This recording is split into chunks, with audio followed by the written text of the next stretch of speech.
Hello and welcome back to another episode of Idiots Out Wrenching Around. Kelly here in Kellyland with a public service announcement for you gearheads out there. Do you ever find that your vehicle struggles to do burnouts? When the time comes to bust a sick donut in front of your friends, do you find that your vehicle isn't capable or won't allow it? Find out how to cure these problems and more today on this episode. Stay tuned as we show you how to defeat BD, or burnout dysfunction.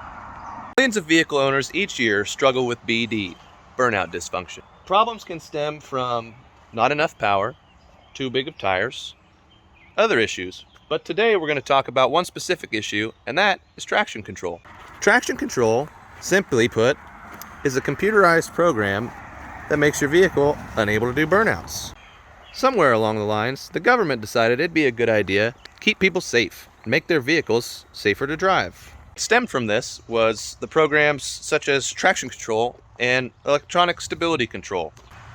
Whether you're being made fun of on the gram or laughed at the local truck meet because you can't do a burnout, don't feel bad. You're not the only one out there with this problem. I'm going to show you how, in 2 simple tricks, to defeat BD permanently on your vehicle. Regain your dignity today. Hey there, how are you? Hello, welcome back.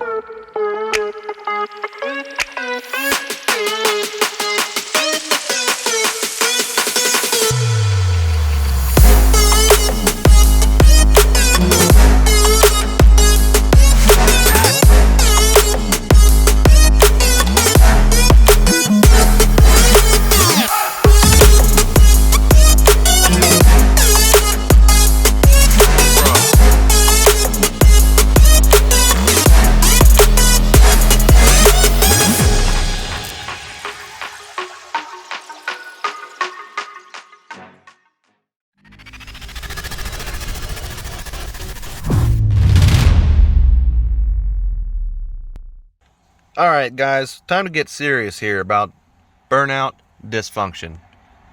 In all reality, it does suck. Traction control and electronic stability control probably are pretty great things for people who either aren't that comfortable behind the wheel or just simply don't know how to drive.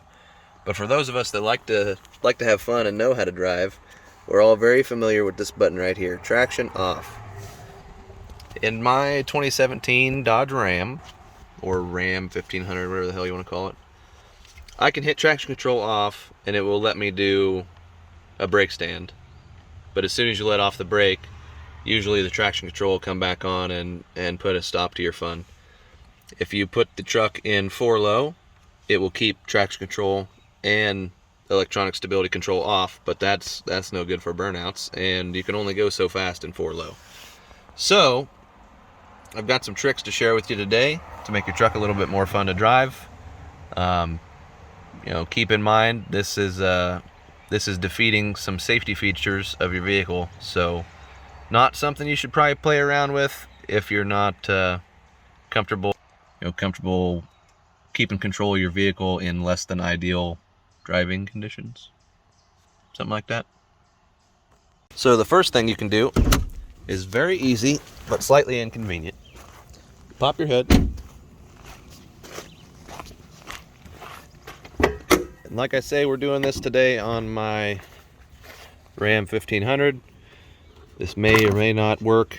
Obviously isn't going to be exactly the same on some other vehicles, but you might be able to do something similar. So this fuse right here, I'm not going to look up what number it is, but I'll give you guys a nice shot here of where it's at. Get this big boy here, go over one, count your way down, 30 amp fuse. Pluck him out of there. Boom. Traction control and electronic stability control are disabled permanently as long as you keep this fuse out. You are going to have the lights on the dash for traction control, maybe ABS, and the only real downfall is your cruise control is no longer going to work. So that option is fine and dandy if you either A, don't mind stopping, getting under the hood of your truck and Oh, we need this too. Getting under the hood of your truck and pulling that fuse and putting it back in all the time. Or just living without cruise control and living with the lights on the dash. But there's a better option. This is from Gotti's Garage. Nope. Jason, blur that out, Jason. Jason, you dog. Blur it out, blur it out. Anyways, this comes from Gotti's Garage. I don't think he has a website, or he didn't at the time of me purchasing this. He just does his business on Facebook and uses PayPal. He makes this little harness.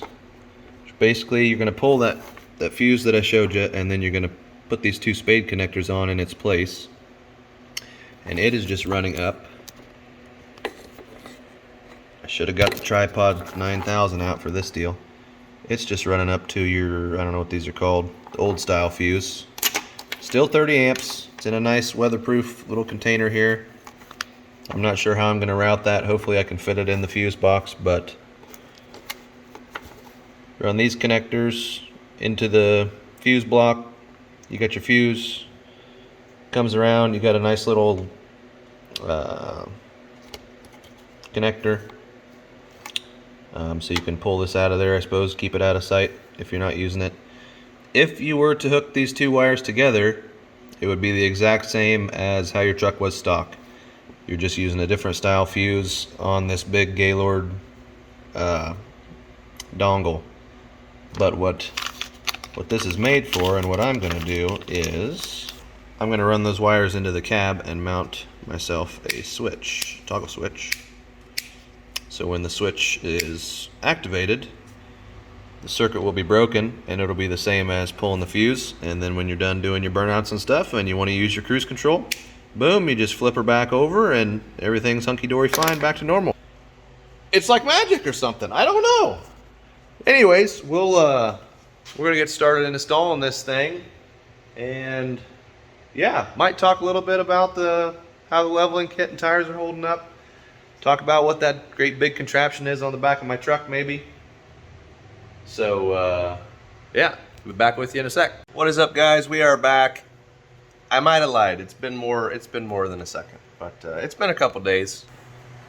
Working nights this weekend, and I decided to just hold off until my next day off. So I'll show you where we're at right now. I've got that fuse pulled, and I've got my Gotti's Garage harness plugged in there in its place. I ended up running it over this way. I don't know if you guys can tell or not. Yeah, I just cut two slits in this piece of plastic here. Folded this tab down. I didn't want to make it any bigger than I had to, since you don't really want the weather getting in here. This has got a nice foam seal here. It's alright, I got the flash on. That should be a little better. There you can see the harness plugged in where the fuse goes. Just cut two slits and folded this down. Got this foam piece, should keep everything sealed up. And then I'm just going to tuck this down in here like so. Might be kind of hard to do one-handed. Tuck her down in there, feed the wire down through this opening, and shut the box. So now I've got my little tail hanging out here. What I'm probably going to do is run this back behind the battery like so, over to the firewall, and then inside we got this guy yanked off, this bezel for the gauge cluster. I'm thinking about going right here. So I need to get this guy installed in this bezel, and then it looks like I'm gonna have to run to town and get some more wire. I thought I had some, but it's a lot thinner than what I'd like to use. So we'll be back with you in a few minutes. All right, ladies and gentlemen, we're back. I saved you the suffering of watching me try and do some wiring, but got her tucked in there halfway decent. That ain't the greatest. Let's get that loop out of there. Ain't the greatest back here, but I got this nice soft rubber grommet that I wanted to use. I just poked 2 holes in it and ran the wire through, but the holes are smaller than the wire, so it's stretched out. It should stay relatively waterproof. I was going to buy some conduit to put it in so it would look a little more professional, but I forgot. In here, there, we're coming through that grommet. Kind of tied it over to a couple things under the dash and ran it up to here. Got our switch installed. It's the switch is kind of backwards, but this is the only way I could get it so that the light wasn't on all the time. Since we want, for normal operation, we want that circuit to be made, and then to shut ABS off, we want to break the circuit. Well, this switch lights up when the circuit is energized, so it would have been on all the time. So it's plugged in backwards, and therefore it's upside down, but I can live with that. Fuck the next guy. But I'm gonna button this thing back up and we'll see if she works. Alright, ladies and gentle folks, there she is. I gotta leave to go pick up Dash, but I wanted to show you guys where we're at. Just a second here.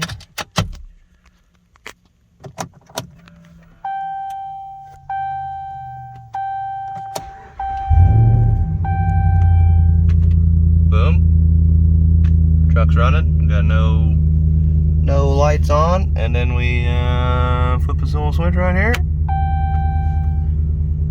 ABS is off, traction control is off. We got some messages there. Don't worry about those. Just don't worry about those. Don't need them. Don't need them. All right, let's flip her back the other way here. Boom. On off. Let's freaking check it out and see how it works. All right, folks. We'll give it our first test here. Switch is on, lights are off.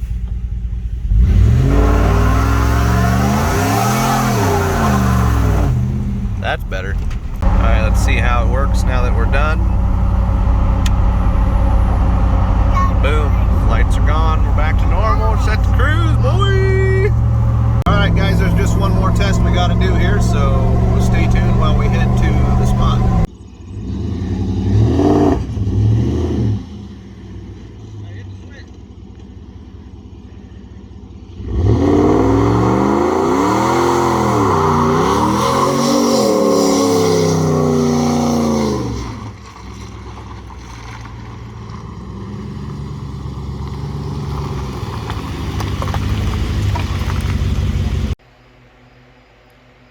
What do you think, Chubbs? You polar bear? Eamon? Eamon? Well, guys, as you can see, our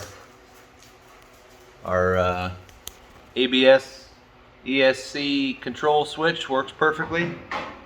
100% control over your stability control systems, so you can disable them for all the burnouts, all the donuts. Definitely.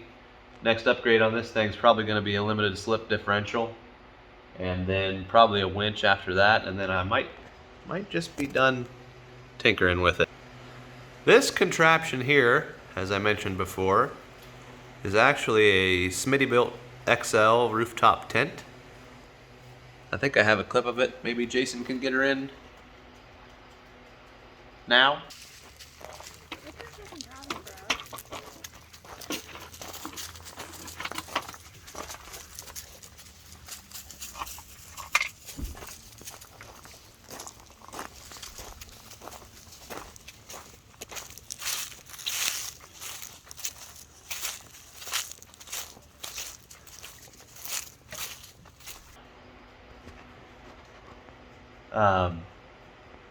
My wife and I are probably going to try and get into some more, I guess you'd call overlanding type stuff. Car camping, traveling, nature exploration. So that should be exciting. Look forward to some content on that.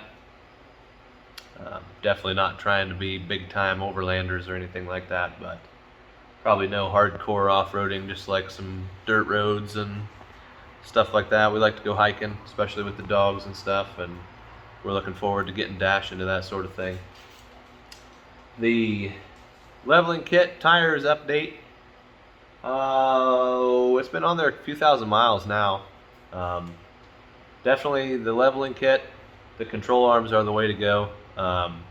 No change in ride quality other than simply from having a stiffer tire, a higher load range tire, and being bigger. I mean, you hit big bumps, you can feel there's more weight down there, more unsprung weight bouncing back and forth, but the factory shocks are handling it pretty well. Overall, I'd say it's stock ride quality other than the tires, but we looking forward to doing some exploring in this thing. Still driving it to work most days when I'm not driving the white truck.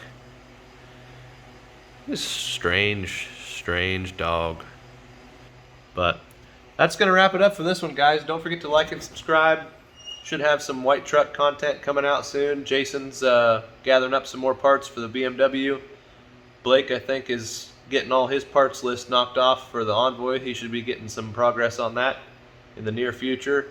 And Tyler's got a couple things planned, so you gotta watch out for Tyler. He sneaks in there with the good ones. So we'll catch you guys later. One more little post-credit piece of information: that wiring loom switch operation. I just ordered the switches off Amazon. The wiring loom came from a guy on Facebook called Gotti's Garage. He actually has his own YouTube channel if you want to see some more stuff on that little wiring harness. There's nothing there that you can't make yourself. I was trying to source all the parts to make my own,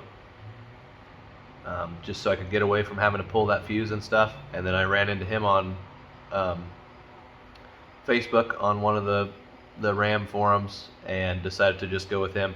He offers that whole thing like $20 shipped or something like that, and I was going to have $20 or $30 putting it together myself, just getting parts at Napa or O'Reilly's or something.